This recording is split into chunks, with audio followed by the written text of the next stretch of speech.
बिस्मिल्लाहिर्रहमानिर्रहीम। आज हम ना जितने भी सिस्टम्स हैं ना उनका ओवरव्यू करेंगे। किसी ने मुझसे पूछा था कि आज़ा का मतलब क्या है। ठीक है, आज़ा का मतलब ऑर्गन्स है। तो एक हम ओवरव्यू कर लेते हैं अभी दरमियान में एक लेक्चर में। ओवरव्यू में आज़ा, डिफरेंट आज़ा को एक छोटा छोटा छोटा छोटा इंट्रोडक्शन दे देते हैं। ठीक है, फॉर एग्जांपल अब हम स्टार्ट करेंगे हेड से टो तक। ठीक है, पहला जो आज़ा है वो सेंट्रल नर्वस सिस्टम है। आज़ा नहीं है, सिस्टम है। ठीक है, उसमें ब्रेन आता है और प्लस स्पाइनल कॉर्ड आता है। ठीक है, दिमाग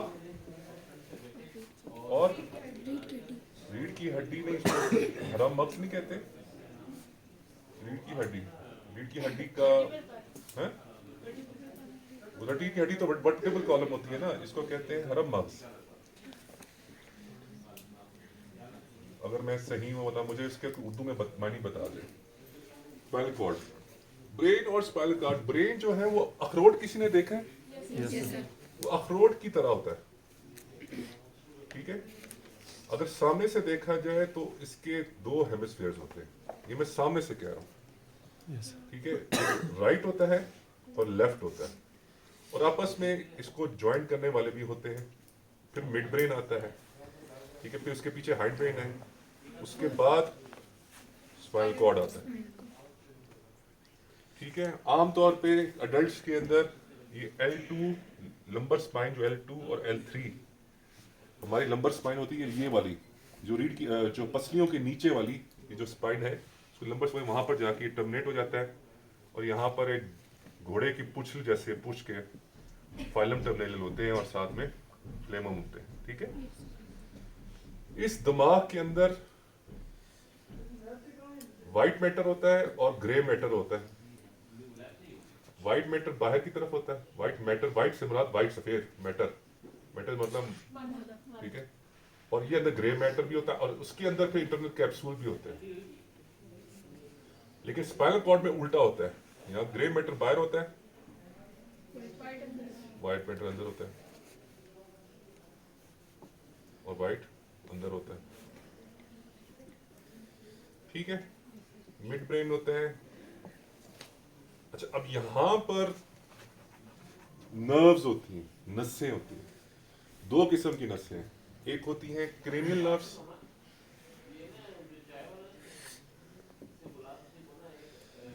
cranial nerves, CRANIAL, cranial nerves, और दूसरी थी sensory nerves, motor nerves.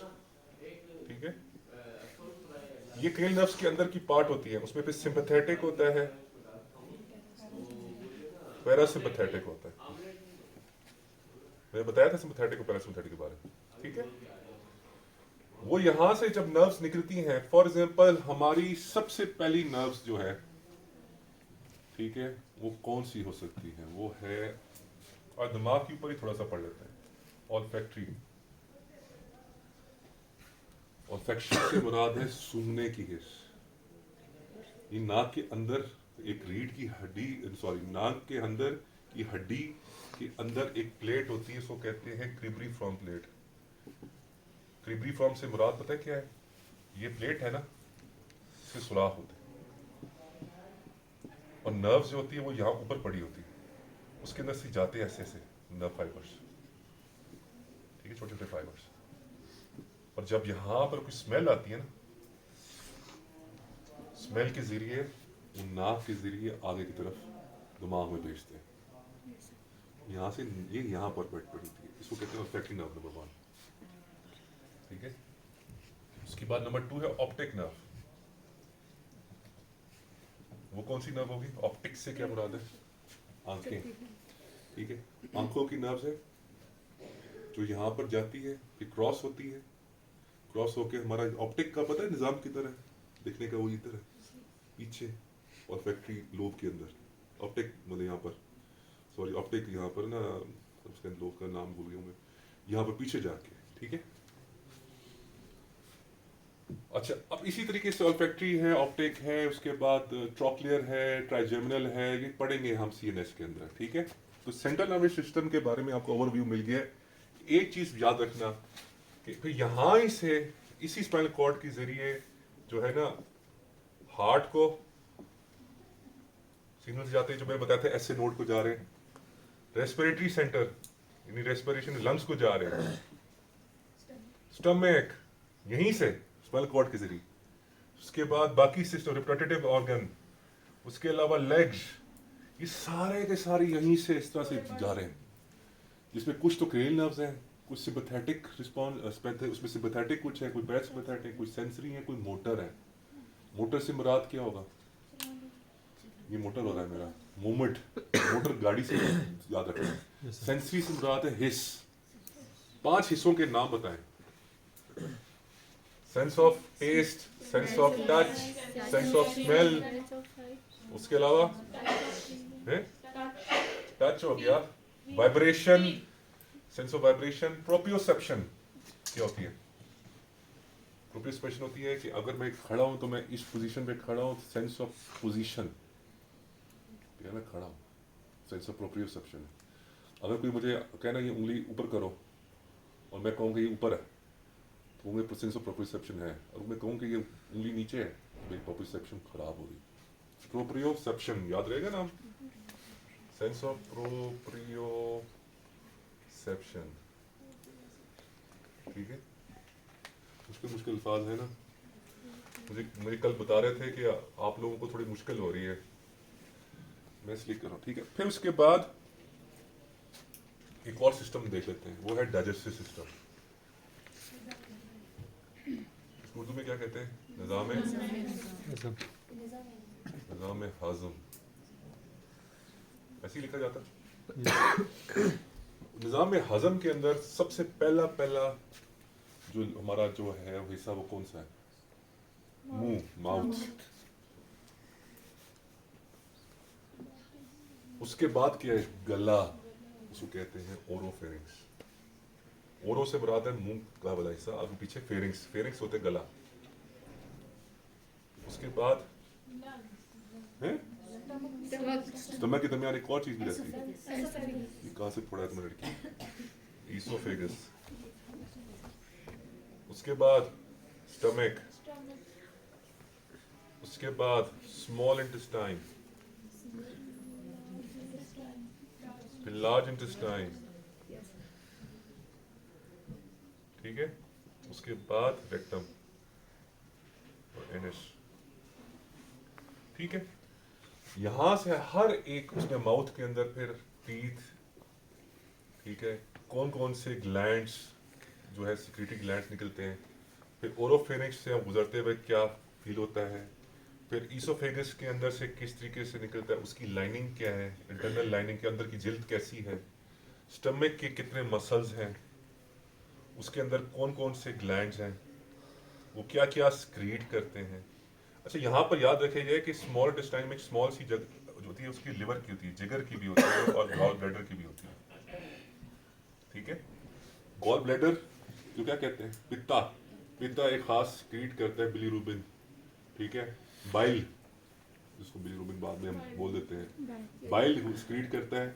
Bile जो है वो भी स्मॉल इंटेस्टाइन के अंदर जाता है। फिर लार्ज इंटेस्टाइन में क्या रोल प्ले होता है खाने का, फिर रेक्टम और एनस से किस्सा निकलता है। ये डाइजेस्टिव सिस्टम का है। कितना टाइम हो गया? 8 मिनट्स। 8 minutes, yes. अच्छा, ये हो गया डाइजेस्टिव सिस्टम का। ये मेरा छोटा सा ओवरव्यू आपका हर एक सिस्टम का हो जाए, ठीक है। फिर आपके उसमें करते हैं हम बोन्स के बारे में। बोन्स बेसिकली, बोन्स का ताल्लुक प्रोटेक्शन से भी है, मूवमेंट से भी है, ठीक है। बोन्स का ताल्लुक और क्या क्या है? एक तो प्रोटेक्शन होगी, इसने भेजे को प्रोटेक्ट किया हुआ इस बोन्स ने, और क्या है? मूवमेंट होगी, और है बॉडी कंट्रोल, शाबाश। और अगर बराबर बोन ना हो तो बैलेंस गिर जाएगा, बैलेंस से भी है, वो तो वर्किंग मूवमेंट में आ गई ना। और हड्डियों का क्या है? फैच, फाइट में भी होता है, लेकिन नॉर्मली क्या है? ये फैच पकड़ने का भी होता है, ठीक है, वो आ जाता है कंट्रोल में। उसके बाद क्या कहेंगे इसको हम,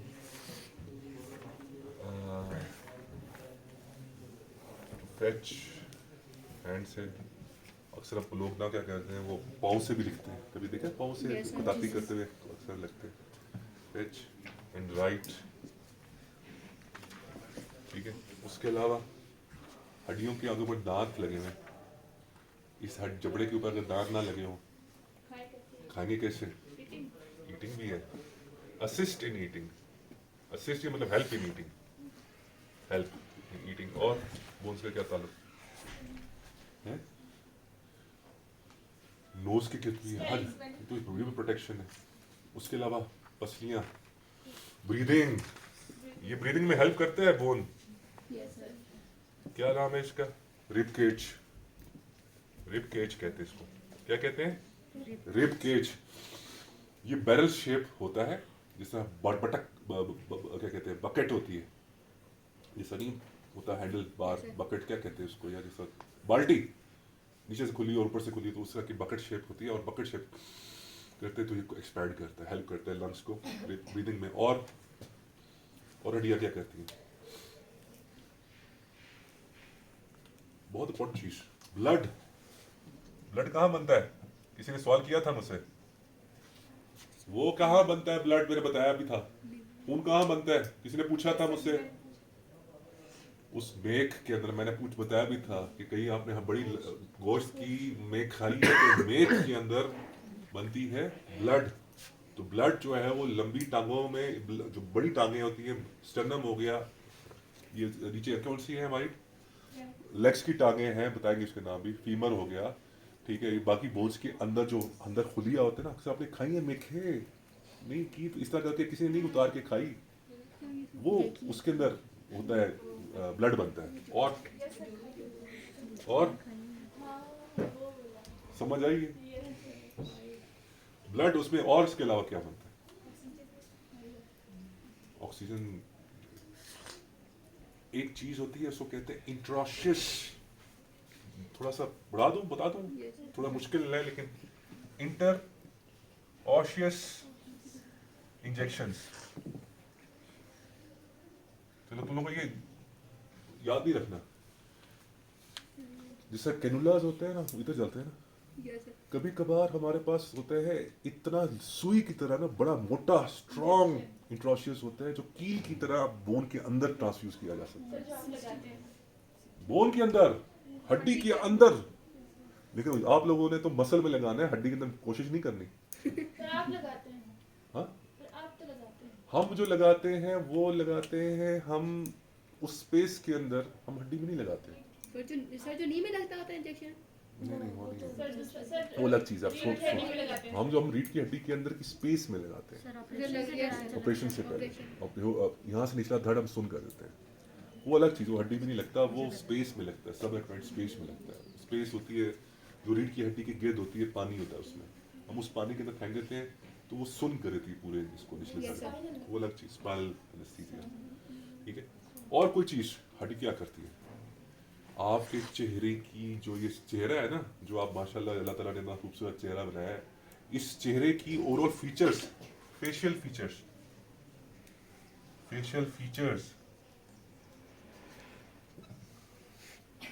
स्ट्रेंथ, ताकत। एक पतली, आपके पता होता है कि अगर आप सही कैल्शियम और सही प्रॉपर लोगे डाइट, तो आपकी स्ट्रेंथ आएगी कैल्शियम वगैरह में, उससे प्रॉपर स्ट्रेंथ आती है। तो जब कोई लड़ना होता है या भागना होता है या एक्सरसाइज करनी होती है, उसके लिए आपको स्ट्रॉन्ग बोन। इतना पता था कि ये बोन जितना कुछ करती है? ये कैसे पता चला है?